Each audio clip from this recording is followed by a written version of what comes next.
E aí pessoal, beleza?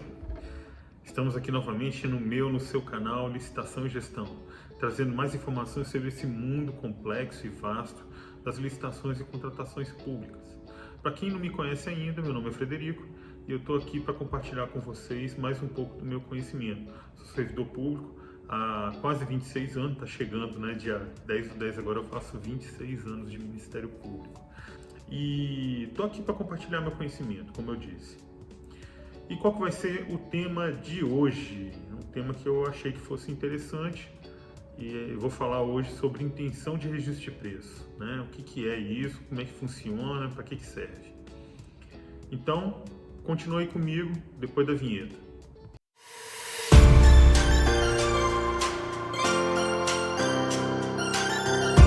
Bom, pessoal, antes da gente prosseguir aqui com o nosso bate-papo, eu quero deixar bem claro, né? Eu estou aqui realmente para compartilhar meu conhecimento. Eu vou acumulando muita informação, vou estudando, vou trabalhando, trabalho aqui com licitações, assim como você que está aí, né? Sou servidor público, trabalho com isso aí há vários anos. E tem muita coisa nova na nova lei. Tem muita coisa diferente, tem instrumentos que são diferentes, né? Tem muita novidade. Vamos lá. Então, o que é a intenção de registro de preço? Antes da gente falar logo o que é a intenção de registro de preço, primeiro a gente tem que situar, contextualizar o que a gente está conversando aqui.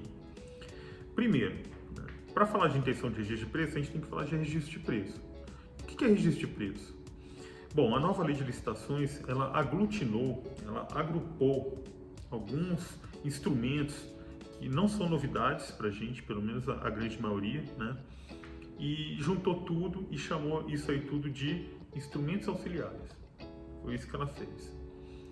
São 5 instrumentos auxiliares: o credenciamento, o registro cadastral, a pré-qualificação, o procedimento de manifestação de interesse e, finalmente, o sistema de registro de preço. Então, na nova lei, o sistema de registro de preço é um instrumento auxiliar, tá? É assim que eles nomearam. Tá? E assim todos os instrumentos auxiliares, como está lá na nova lei, existem algumas regrinhas que a lei trouxe, só que ela deixa claro que para você poder trabalhar com eles, carece de uma regulamentação. Isso está muito claro lá. Você precisa de uma regulamentação. De todos esses aí, o que eu me lembro, o registro de preço é o que tem uma regulamentação, que saiu esse ano, no dia 30 de março de 2023. Nós estamos falando do decreto 11.462 de 2023 e ele é que regulamenta o sistema de registro de preço.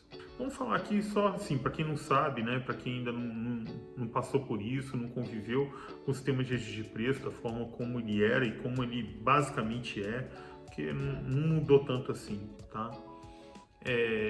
Estou falando, claro, em aspectos procedimentais. Tá? Então eu vou dar só uma geral em termos desse procedimento, tá? De como funciona o sistema de registro de preço, para os colegas que ainda não conhecem ou não estão muito familiarizados, para eles entenderem melhor o mecanismo. Então nós temos basicamente 3 atores aí. Nós temos o órgão gerenciador, o órgão participante e o órgão não participante. O órgão gerenciador, ele vai chegar e vai falar assim: cara, eu quero fazer uma licitação. Vamos supor, vamos pegar um exemplo aqui. Vou comprar ar-condicionado, aparelho de ar-condicionado. E, bom, aí ele vai divulgar, vai falar: olha, vou fazer uma licitação para aquisição de aparelhos de ar-condicionado. E eu estou oferecendo aqui para quem quer participar da licitação junto comigo. Aí outros órgãos vão falar: olha, eu quero participar. Então ele participa, ele vai estar na fase de planejamento da contratação, ele já vai entrar antes da licitação. Beleza, esse órgão gerenciador vai pegar, vai juntar todas as necessidades: olha, nós vamos comprar esse modelo, nessas quantidades aqui, porque vai juntar e vai falar lá: ó, tem a minha quantidade, a quantidade do fulano, a quantidade do ciclano, e assim por diante, vários órgãos, né? E aí ele vai fazer a licitação com base nisso. Beleza, feita a licitação, terminou, vai criar um documento chamado Ata de Registro de Preço. né? E aí nessa ata de registro de preço, o que acontece? O órgão gerenciador vai ter lá o seu quantitativo e os órgãos participantes, cada um tem o seu quantitativo. Tá? Basicamente é assim que funciona, cada um vai gastando o seu quantitativo. Só que pode ser que surja o órgão não participante, que nós também sempre chamamos de carona. Então esse é o cara que não fez licitação nenhuma, mas ele vai lá, ele detectou essa licitação, adere a essa licitação, né? Claro que precisa de ter uma autorização do órgão gerenciador para ele poder utilizar a ata e precisa de uma autorização também de quem fornece o objeto. Senão ele não pode pegar essa carona, né, na licitação. E precisa também de ter uma análise jurídica do órgão dele, né? Ele tem que analisar, ele tem que comprovar a vantajosidade, inclusive econômica, não é assim de qualquer jeito, tá bom? Feito isso, ele pode usufruir da ata, né? E aí tem umas regrinhas de quantitativo lá que eu não vou entrar nesses detalhes nesse vídeo. Beleza, então basicamente é isso, né? O rito procedimental é basicamente isso, tá? E normalmente ele pode ser viabilizado por pregão, né? Ou por concorrência. Sob a égide do novo decreto, que é o 11.462 de 2023, a gente tem umas regrinhas para você poder usar o registro de preço. Você não pode acordar um belo dia de manhã e falar, cara, eu quero usar sistema de registro de preço. Não é assim que funciona. Tá? Você tem que ter algumas condições que, uma vez enquadrado, você pode utilizar o sistema de registro de preço. Então, a primeira regrinha é quando você vai fazer entregas permanentes ou frequentes. Então, você toda hora está tendo uma entrega, ou vira e mexe você tem uma entrega.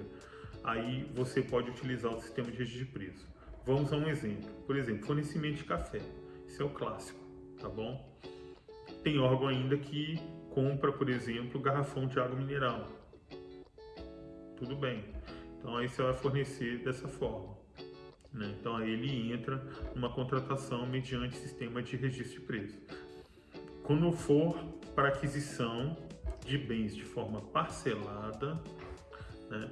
Ou contratação por unidade de medida, ou por regime de execução de tarefa. Né? Bom, vamos explicar um pouquinho isso aí. Então, você está comprando de forma parcelada, tá bom? Ou então quando você vai trabalhar com unidade de medida. Vamos pensar aqui, isso aí eu estou imaginando de uma forma muito assim, eu estou fazendo um brainstorming aqui com vocês, tá bom?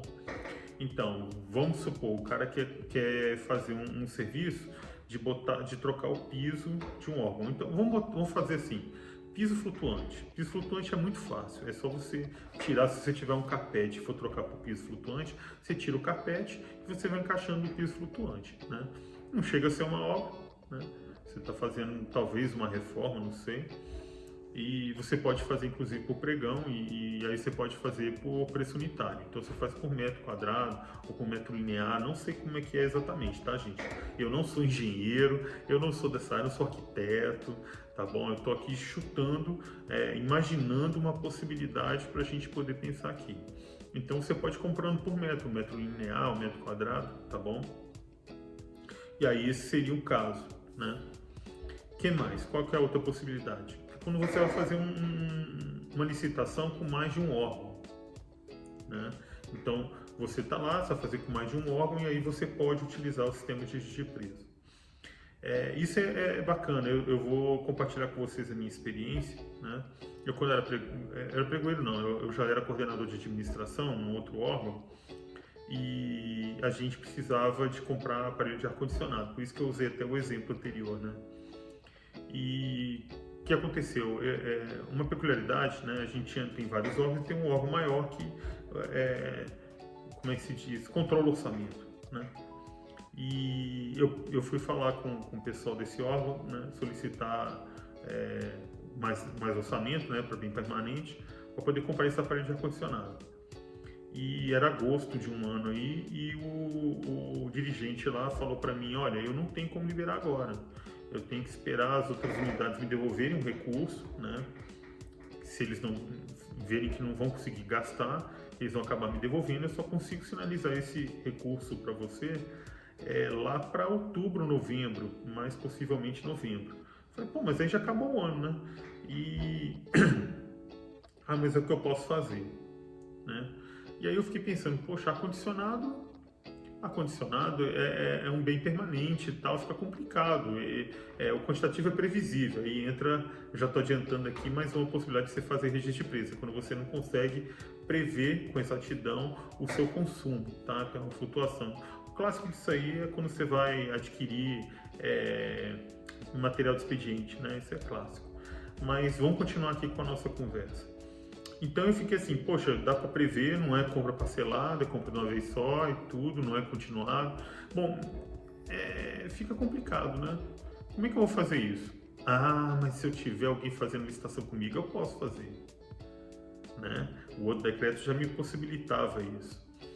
Então, eu fui atrás de outros órgãos, né, próximos de mim, falei com os dirigentes lá e perguntei, olha, você não tem interesse em comprar ar-condicionado? Vou fazer uma licitação aqui e tal, se tiver interesse a gente faz junto. Aí ele, eu tenho interesse sim.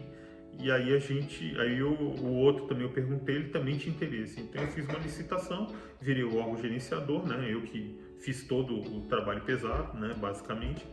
Eles mandaram os quantitativos, endereço, tudo direitinho, tá? Juntei tudo e aí eu fiz a licitação. Quando foi lá para o início de novembro, aquele dirigente que eu falei para vocês, ele entrou em contato comigo e perguntou se eu ainda tinha interesse, né, no recurso, se eu ia utilizar esse recurso ainda dentro do exercício e tal. Eu falei assim, vou te mandar, se quiser licitar, você já pode licitar. Eu falei, não, mas eu já estou com a ata assinada, você me mandando esse recurso, eu já vou empenhar. Eu vou fazer abaixo da ata e já vou empenhar. Então, assim, é isso que eu quero mostrar para vocês. Se você tem conhecimento da legislação, se você pensa um pouco mais, reflete sobre os procedimentos, sobre as ferramentas que estão à sua disposição, você consegue fazer muita coisa. O nome disso é gestão, tá bom? Então aí você consegue fazer muita coisa, você consegue ganhar em eficiência, em praticidade, tudo facilita na tua vida. É isso que eu quero mostrar para você. E aí eu consegui fazer isso, essa mágica aí que ele não entendeu nada, né? Mas deu certo, tá bom? A outra possibilidade, já que eu adiantei a questão de quando você não sabe previamente o quantitativo exato que você vai consumir, né? A outra possibilidade é quando você vai compartilhar programa de governo por meio de compras nacionais, né? Que eles chamam, tem uma outra nomenclatura, tá? É importante dizer, né, que aqui a gente está usando na possibilidade anterior que eu falei, né, que é compra compartilhada.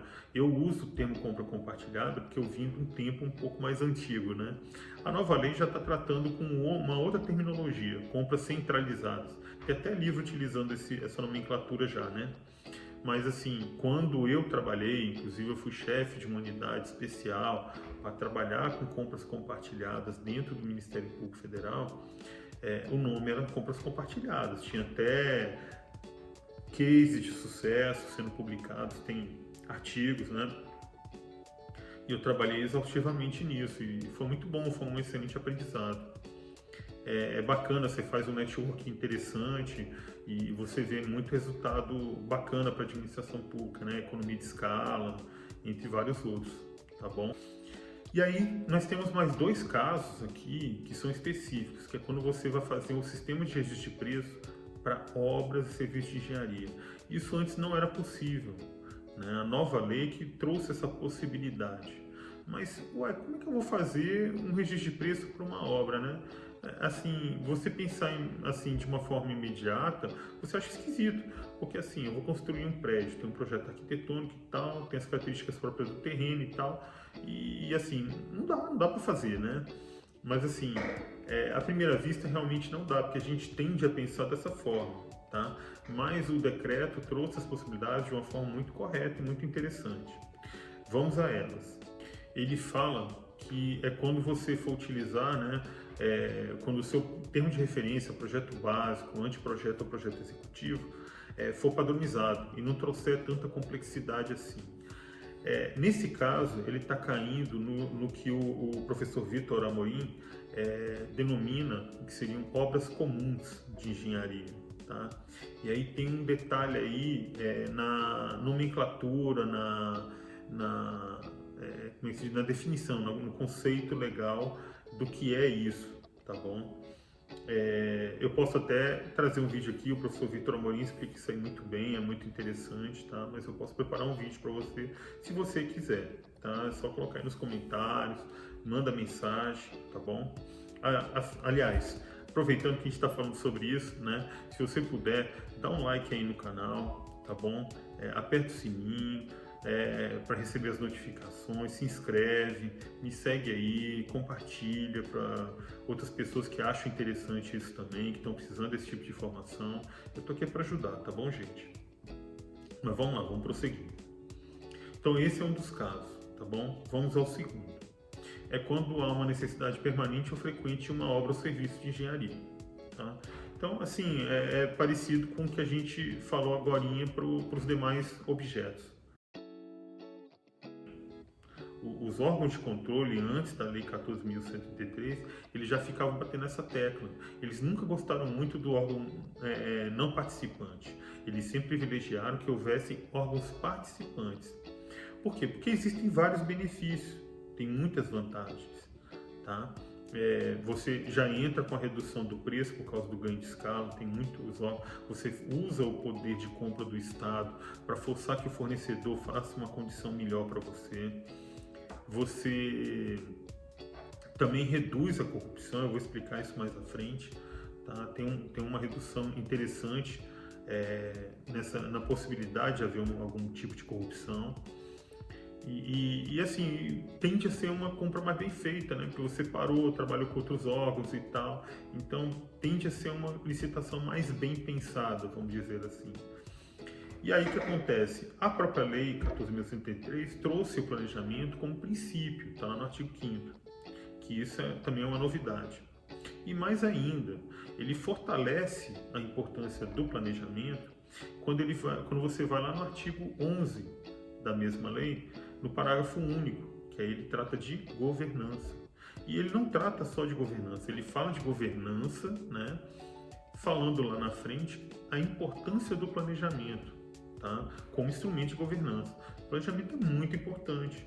Né? Se você para um pouquinho para pensar, para refletir e tal, e traçar o caminho que você quer seguir, a tendência de você ter um resultado melhor é muito maior, tá certo? Bom, e o que é finalmente a intenção de registro de preço? A intenção de registro de preço é um mecanismo que foi criado dentro do Compras.gov, que você consegue registrar a solicitação lá, e aí você consegue, os outros órgãos vão ver que tem uma intenção de registro de preço e vão lá registrar que eles têm interesse de participar, vão dizer o seu quantitativo, vão dizer o seu endereço de entrega, vão dizer tudo direitinho, certo? E aí você vai ter lá a quantidade de órgãos participantes para trabalhar com você dentro da licitação, né?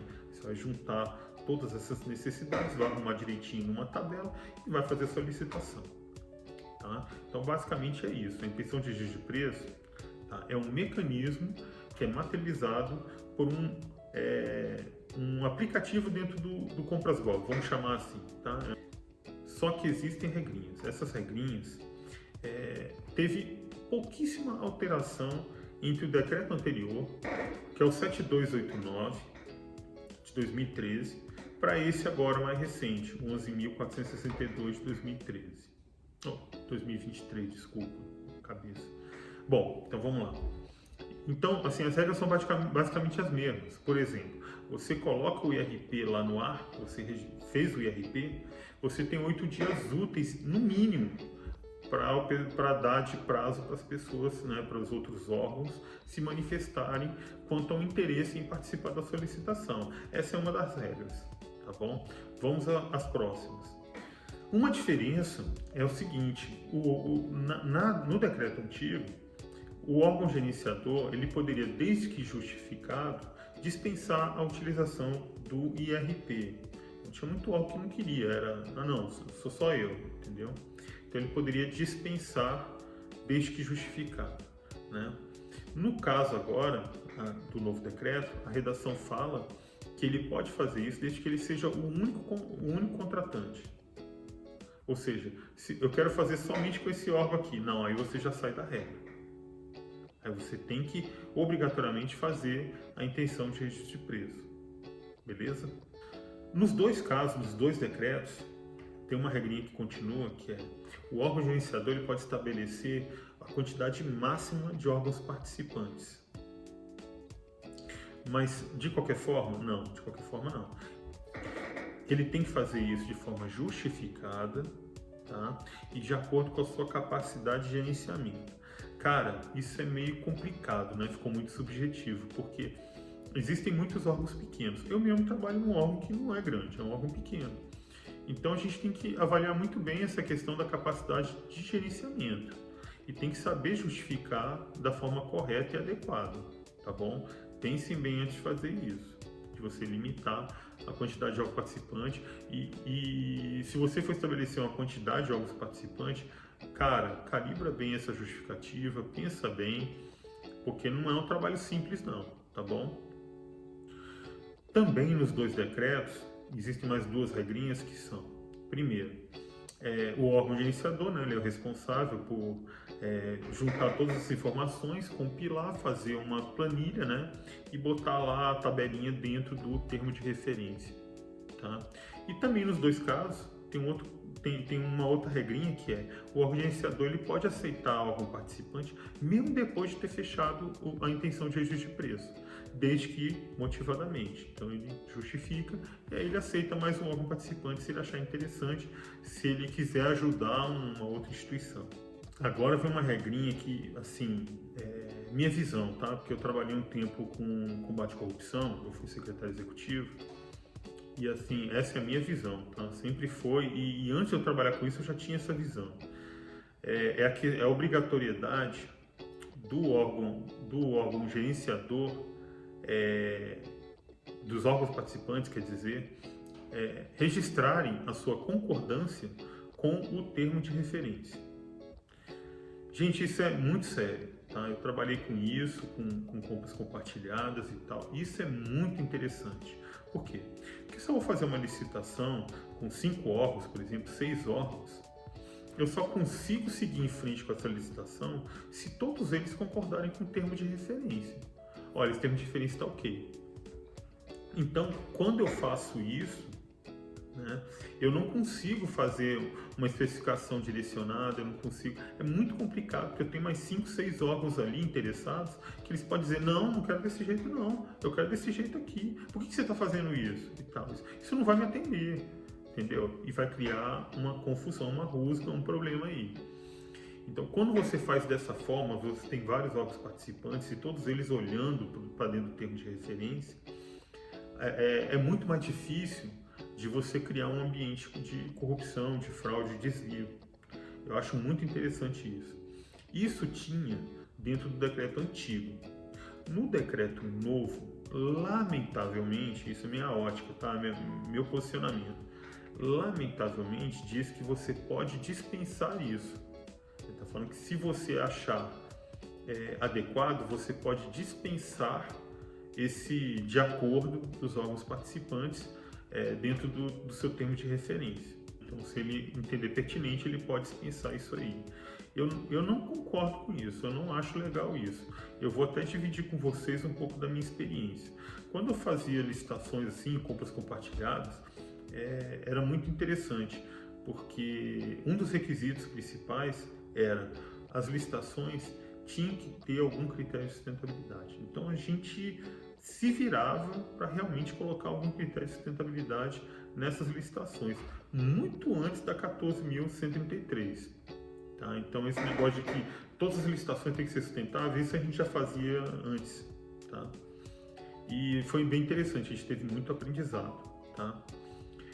O que acontece é o seguinte, quando eu ia para frente, né, e chamava os órgãos participantes para conversar, e falava, olha, o objeto é esse aqui e tal, você concorda com a descrição, não concorda com a descrição e tal. E, claro, eu não usava o RP, tá? Vou deixar logo claro, porque você vai ficar se perguntando, pô, mas como é que você fazia isso dentro do sistema, né, do RP? Não usava, tá? Era uma outra metodologia. Então eu falava com os órgãos parceiros, mandava o termo de referência e dava um prazo para eles se manifestarem. Aí, nesse prazo, eu recebia 1, 2, às vezes 5 manifestações, falando, eu acho interessante você trocar isso por causa disso e tal.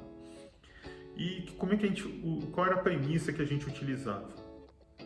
Quando a gente resolvia acatar, achava razoável a sugestão do órgão participante de alteração na descrição, a gente simplesmente acatava, está tudo certo, a gente está acatando, está tudo ótimo. Agora, quando a gente não acatava, a gente tinha a hombridade de justificar por que a gente não estava concordando com aquilo que ele estava propondo. Tá? Então, a gente tinha esse cuidado e eu achei uma metodologia bem interessante e que funcionou, tá? Funcionou muito bem. O que aconteceu? Depois, a gente arrumava, né, ajustava esse TR e aí mandava para todo mundo de novo e pedia para eles mandarem, dava um prazo, sei lá, de 1, 2 dias aí para eles mandarem um e-mail falando, porque eram várias localidades, era no Brasil inteiro. E aí eles mandavam um e-mail dizendo que concordavam com aquilo que estava no termo de referência. Eu juntava tudo no processo. Então era a concordância com o termo de referência, conforme que eu falei dessa regra aí. E dava um bom resultado, era bem interessante. A gente fazia um network bem interessante. E a gente conseguia realmente reduzir muito o preço, né? O custo do que a gente estava contratando, do que a gente estava adquirindo. Pessoal, o que eu tinha para falar era isso, basicamente.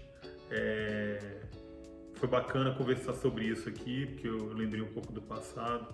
Foi uma época que eu fiz um trabalho muito interessante, fazia palestras, era convidado inclusive para ir para as outras cidades para dividir, né, compartilhar o meu conhecimento, a minha experiência, para outras entidades que estavam interessadas em evoluir nesse sentido e obter resultados mais eficientes para a administração pública. Gente, era esse o recado, tá? Me siga aí, né? Ativa o sininho, já falei. Me siga lá também no Instagram, tá bom? E eu vou colocar de novo lá a promoção do meu e-book sobre microempresas e empresas de pequeno porte. Eu fiz com muito carinho, tá, gente? Procurei fazer uma linguagem dialógica, que é uma linguagem mais fácil de mais fácil compreensão, que é como se eu estivesse basicamente conversando com você, tá? Então vai ser uma leitura agradável. Eu fui treinado para isso, porque eu sou professor de EAD, para quem não sabe, curso em EAD é aquele curso à distância.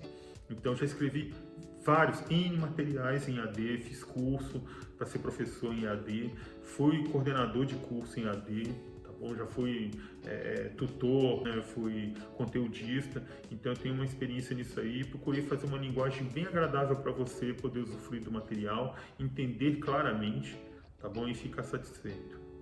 Beleza? E ó, tá baratinho, tá? São 5 parcelas de 5 e pouquinho. Cara, isso aí não vai pensar no teu orçamento nunca. Isso não é nada, cara. Livro por aí você paga muito mais caro do que isso. Tá? O que é 5 e pouco? 5 e pouco não compra, às vezes, nem o teu café da manhã direito na rua. Não é verdade? Dependendo de onde você tá, de onde você vai querer comer. É muito barato, tá bom? E eu tô fazendo isso aí realmente para compartilhar o conhecimento com você. Beleza? Vou botar o link aqui na descrição para você, se você quiser comprar o e-book. Vou colocar também lá no Instagram, né, nos stories, e vocês me sigam aí, beleza? Forte abraço, fiquem todos com Deus e vamos em frente.